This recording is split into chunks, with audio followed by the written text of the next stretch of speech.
Yeah.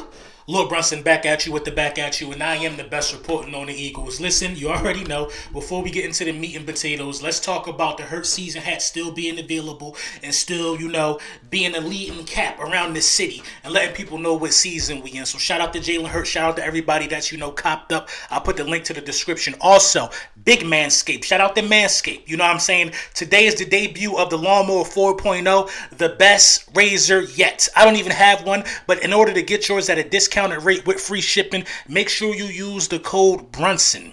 You know what I'm saying? Get 20% off on your Lawnmower 4.0, and free shipping. And the free shipping I fought for that for y'all. So you already know the vibes, man. Listen, man. Let's talk about it. The Philadelphia Eagles in the linebacking situation. We have quite a bit. A large portion of the fan base is up in arms because we didn't draft, a linebacker, or we didn't take the proper steps to making sure we got a linebacker. We don't never waste a high pick on linebackers. Well, that's just not something we do. Listen, you can't prioritize the trenches and you can't prioritize the linebacking core. And you just can't do it and have a stout one year in and year out. The way that works is that you have to pick or choose which part, which section or which layer of the defense you want to prioritize. You could always do what the Philadelphia Eagles do, which gives you a higher chance of missing by picking one defensive tackle, one linebacker, and one linebacker and one cornerback or safety in the draft. You can always do that, but your chances of hitting are slim to none. So what the good teams do, well, I'm not saying we're not a good team. So what other teams usually do is they usually dedicate a draft to the defensive line. We did that this year. They usually dedicate a draft to the linebackers. You know what I'm saying? A lot of teams pick two linebackers. Who picked two linebackers? I think who picked two linebackers this year? The Dallas Cowboys. So that was a point of emphasis for them. And a lot of teams pick two cornerbacks all the time in the draft.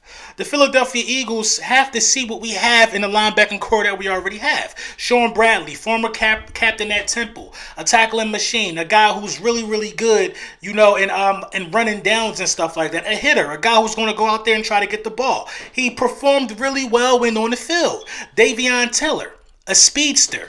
A guy who can chase down guys like Lamar Jackson is tape of it. He's done it at the pro level. A guy who could cover with his speed. Raw athleticism. You know what I'm saying? You got to see what you got there.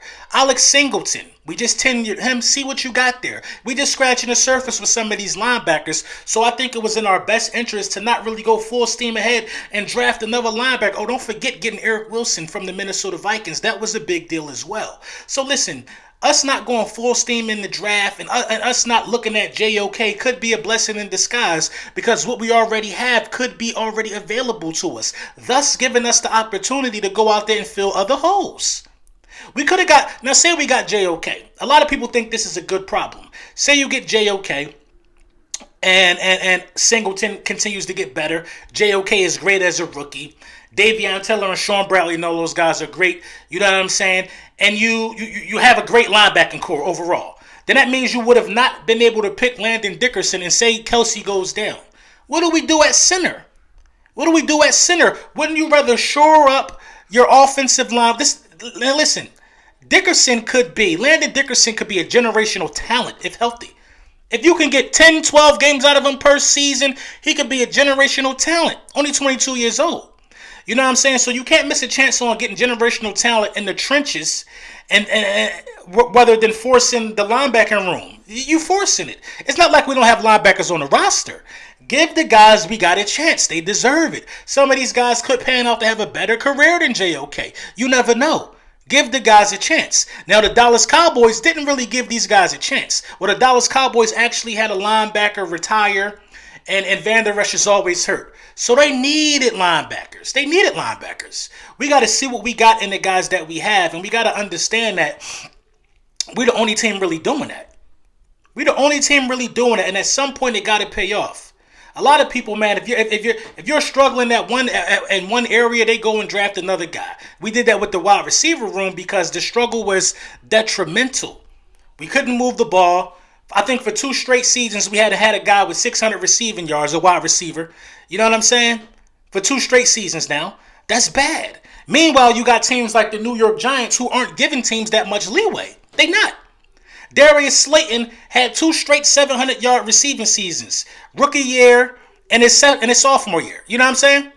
Rookie year and the year after. 2 straight 700-plus yard receiving seasons. They went out and drafted somebody who they think is going to be a number 1, if healthy. And they wanted to draft the Heisman winner. A lot of teams not giving teams this leeway, man. So guys that get drafted by the Philadelphia Eagles, please understand you're in a unique situation. Look how long Arcega-Whiteside unjustifiably has been hanging around the roster. A lot of teams don't give you the opportunity and the chance that the Philadelphia Eagles give you. With that being said, I'm happy we're doing it with the linebacking core. I think those guys can get busy if you give them the chance. The tape that's out on them proves that they can play the game of football at a high level. We had coaches that like to play favoritism ball, which is why Darren Sproles was on the roster for far too long, getting meaningful carries. There's no reason why Nate Gary shouldn't have had some carries pulled for him. There's no reason for it. He was out of place, running around dancing, not knowing which way was up. There's no reason for it. But the Philadelphia Eagles, again, they don't matter if you're old, injured, or whatever, they will give you a chance to correct yourself. Like I said, this could be good, this could be bad. But in our linebacking situation, I believe it's the good thing and it's the right call to make. I believe it's the right call to make. Now, like I said, if you're having trouble moving the ball and you got to do that with the wide receiver position, you got to do that immediately. Because when wide receivers suffer, the quarterback suffers. The quarterback suffers, period. You know what I mean? So I believe in the vision. I like the draft. Like I said, we're going to talk about the draft. We're just scratching the surface about the draft and busting down film on these players. After the schedule comes out, we're going to start to digest that. Then summer camp and mini camp is going to roll around the corner. We're going to digest that. The internet is going to be flooded with clips of these draft picks performing in those type of situations. We're going to bust down that. We're just going to keep the culture moving. The Philadelphia Eagles, I believe, the time frame that everybody thinks is shorter than you think. It's shorter than you think. I believe Jalen Hurts is going to have an explosive season with these weapons. You got the dead weight out of the way. You're going to force these young guys to come into a zone. And I don't mean dead weight when I'm talking about Alshon and Deshaun Jackson, but you got some of the older guys who were taking meaningful snaps away from some of these guys. You got them out of the way now.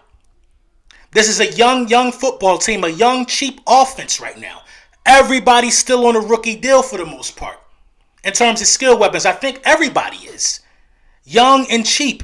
That's the way we like. Guys out there ready to prove themselves. I am on fire about this year's draft class. I am on fire about this year's team with Jalen Hurts season leading the way. This is going to be a really, really interesting season for the Philadelphia Eagles. We're going to prove a lot of people wrong.